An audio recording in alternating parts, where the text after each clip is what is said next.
Friends, तो आज का हमारा topic non uniform accelerated motion है। तो नॉन यूनिफॉर्म बोलने से ही पता चलता है कि जहां पर एक्सेलरेशन की जो वैल्यू होगी वो कांस्टेंट नहीं होगी। बेसिकली मैं ये बोलूंगा कि इस टॉपिक में हम बेसिक मैथ के एप्लीकेशन पर बात करेंगे।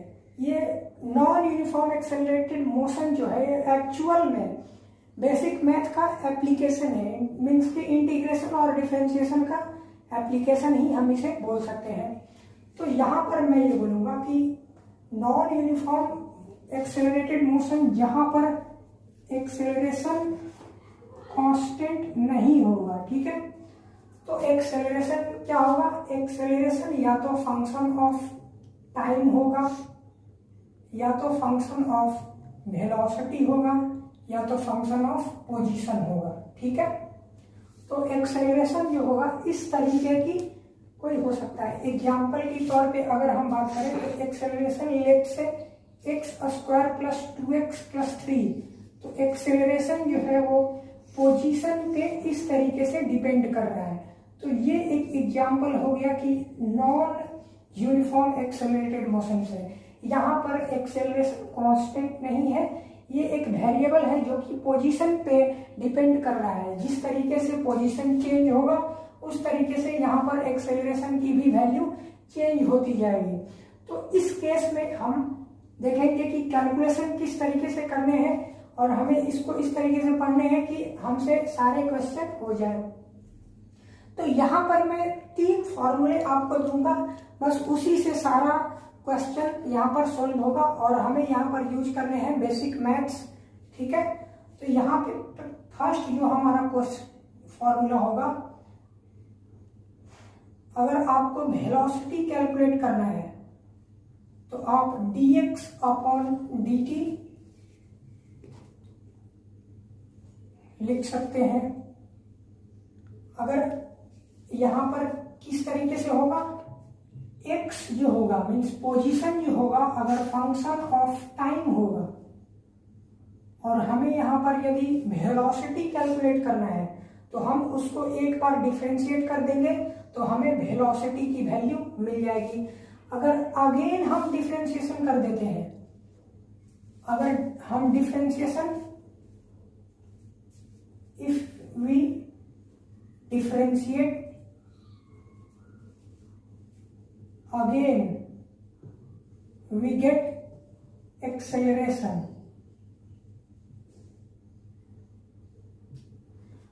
तो यहां पर मैंने बोला कि अगर पोजीशन जो है वो फंक्शन ऑफ टाइम दे रखा है तो अगर हमने एक बार डिफरेंशिएट किया तो वो हमें वेलोसिटी की वैल्यू दे देगी। अगर हम उसे अगेन फिर से डिफरेंशिएट कर देंगे, गिवन जो वेलोसिटी हमारा आया अगर उसको भी हम डिफरेंशिएट कर देते हैं तो हमें यहाँ पर एक्सेलरेशन की वैल्यू मिल जाएगी। तो जो मैंने क्या कहा, ये लिखा हुआ है कि अगेन यदि आप वेलोसिटी को डिफरेंशिएट कर देते हैं तो आपको एक्सेलरेशन मिल जाएगा। ये कब है? जब वेलोसिटी जो है वो फंक्शन ऑफ टाइम है। अगर वेलोसिटी फंक्शन ऑफ टाइम है और हमें यहाँ पर एक्सेलरेशन की वैल्यू निकालनी है तो हम एक बार डिफरेंशिएट करेंगे और हमें वेलोसिटी का पता चल जाएगा। तो अब हम थर्ड नंबर ऑफ फॉर्मूले की बात करेंगे। यदि हमें एक्सेलरेशन निकालना है तो हम एक और फॉर्मूला इससे निकाल सकते हैं। तो ये कब इस्तेमाल करना है? जब वेलोसिटी जो होगा वो फंक्शन ऑफ पोजीशन होगा। तो मैं ये बोलूंगा कि वेलोसिटी से मल्टीप्लाई करके अगर हम उसको डिफरेंशिएट करते हैं तो हमें एक्सेलरेशन की वैल्यू मिल जाएगी। तो अब हम इन 3 फॉर्मूले को याद रखेंगे और हम इसमें क्वेश्चन करेंगे, ठीक है। तो अब हम यहाँ पर क्वेश्चन की तरफ चलने वाले हैं। If position of a particle at any instant is x = 2t³ + t, calculate velocity and acceleration at t = 2 second. तो क्वेश्चन में दे रखा है कि पोजीशन ऑफ पार्टिकल जो है वो किसी भी इंस्टेंट टी पर 2t³ प्लस टी है, ठीक है। तो हमें यहाँ पर कैलकुलेट करना है कि t = 2 सेकेंड पर एक्सेलरेशन का वैल्यू क्या होगा और वेलोसिटी का वैल्यू क्या होगा, ठीक है। तो हम जानते हैं कि x अगर दे रखा हो t के टर्म्स में, तो dx/dt जो होता है, dx/dt ये हमें वेलोसिटी बताता है। तो dx/dt क्या है, डिफरेंशिएशन है, तो हम इसको डिफरेंशिएट करने वाले हैं। 2 × 3t² + 1, तो यही हमारा क्या होगा, वेलोसिटी होगा। और t = 2 सेकेंड पे अगर कैलकुलेट करना चाहे तो ये हमें मिलने वाला है कितना, 25 मीटर पर सेकेंड, ठीक है। और यही अगर हम एक्सेलरेशन की बात करें तो हम जानते हैं एक्सेलरेशन जो होता है वो dv/dt होता है, ठीक है। मीन्स कि वेलोसिटी को हम जस्ट डिफरेंशिएट करेंगे। तो यहाँ पर वेलोसिटी कितना है, 60² + 1, 60² + 1। तो जैसे ही हम इसको डिफरेंशिएट करेंगे तो ये बनने वाला है 12t। तो ये जो आंसर बनेगा ये 12 × 2 दैट इज 24 बनेगा। तो ये हमारा एक्सेलरेशन एट 2 = 2 सेकेंड का है, ठीक है। तो अब हम नेक्स्ट क्वेश्चन की तरफ बढ़ते हैं। Position of A particle is given by x = t³ - 2t²। Find number 1 instantaneous velocity and acceleration of particle. तो पहला जो हमारा क्वेश्चन पूछ रखा है इसमें कि इंस्टेंटेनियस वेलोसिटी और इंस्टेंटेनियस एक्सेलरेशन हमें यहाँ पर कैलकुलेट करना है। तो x यहाँ पर दे रखा है t³ - 3t²। तो दिस इम्प्लाइड dx/dt जो होगा वो भी इंस्टेंटेनियस होगा।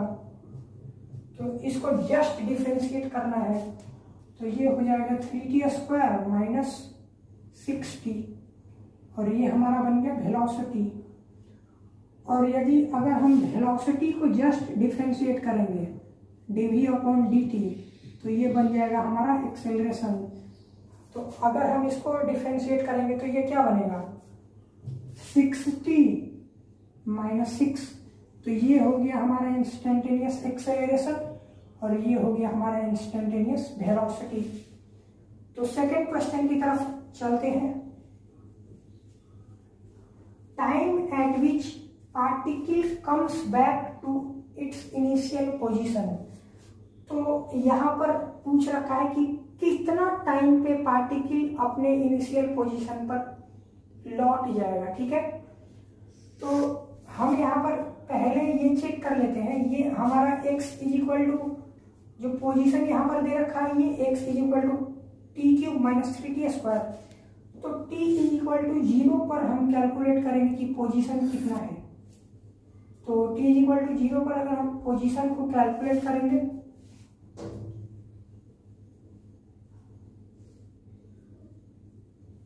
नहीं, हम इसको इस तरीके से करेंगे। हम ये चेक करेंगे कि पोजीशन जो है वो कब कब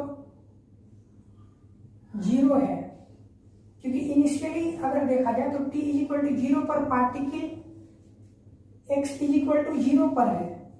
तो हम ये चेक करेंगे कि पार्टिकल कब कब x = 0 पर है, ठीक है।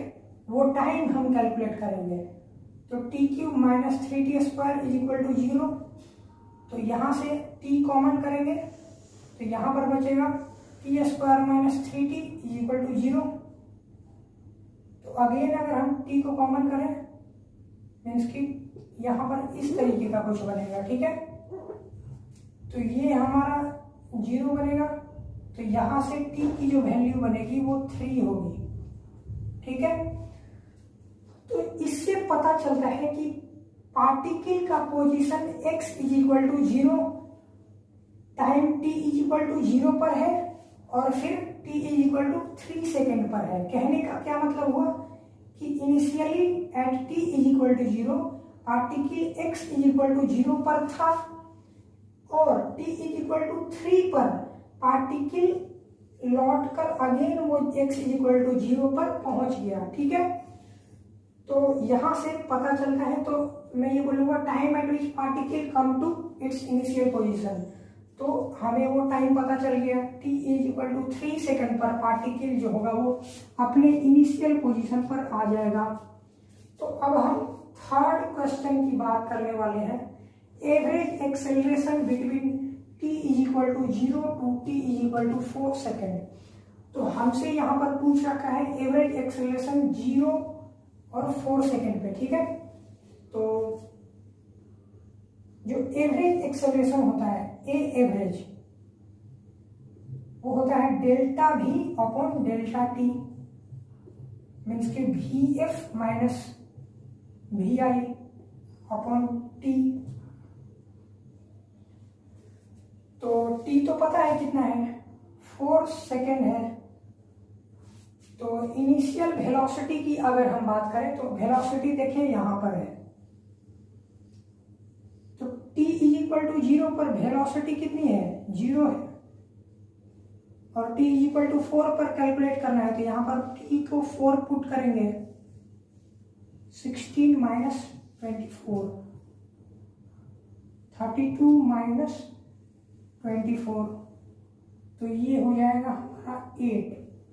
ठीक है, तो ये 8 और इनिशियल वेलोसिटी 0 था, तो ये वैल्यू बन जाएगा कितना, 2। यही है एवरेज एक्सेलरेशन। अब हम डिस्प्लेसमेंट की बात करने वाले हैं इन 6 सेकेंड। 6 सेकेंड में इसकी जो डिस्प्लेसमेंट है वो कितनी होगी उसके बारे में बात करने वाले हैं। ठीक है, तो इसका पोजीशन पहले हम ये देखेंगे कि इसका एक्सेलरेशन कितना है। तो एक्सेलरेशन अगर हम देखें तो ये कितना है, वो 60 माइनस 6 है। तो एक्सेलरेशन को हम देखते हैं कि ये नेगेटिव कब है, तो t is equal to 1 second के बाद ये हमेशा एक्सेलरेशन जो है वो नेगेटिव है। t जब लेस देन 1 है, t जब लेस देन 1 है तो ये एक्सेलरेशन कितना है, नेगेटिव है, और t के 1 जैसे ही बाद, तो इस क्वेश्चन के लास्ट पार्ट पे हम बात करने वाले हैं। तो यहां पर हमें कैलकुलेट करना था डिस्प्लेसमेंट इन 0 से 6 सेकेंड।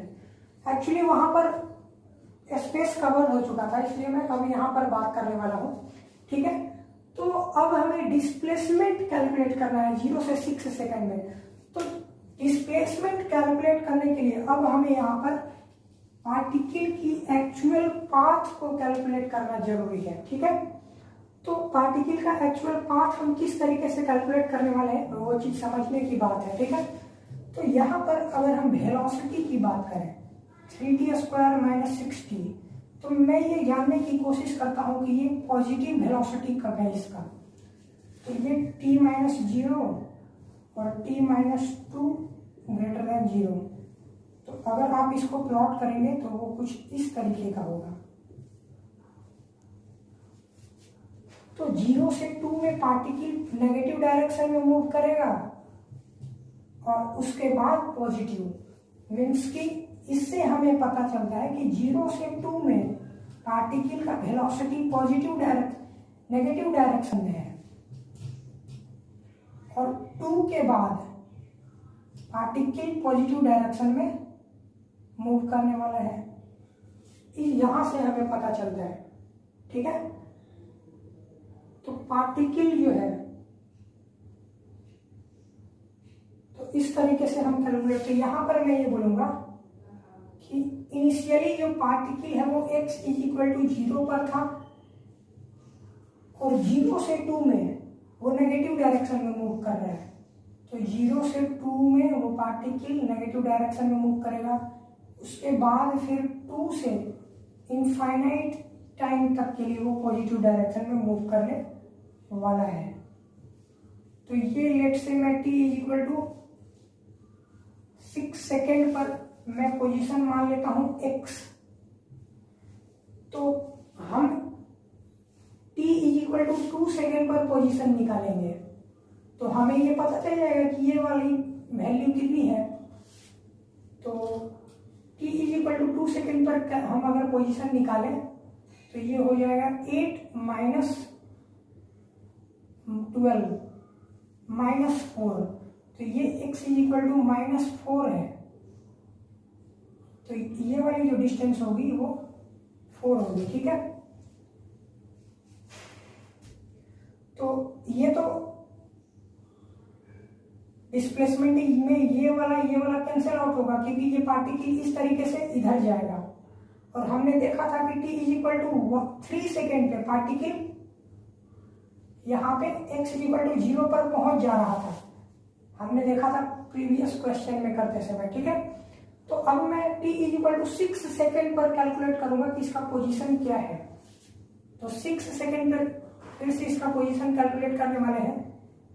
तो 6 into 6 into 6 minus 3 into 6 into 6 36 common, तो यहाँ पर 3,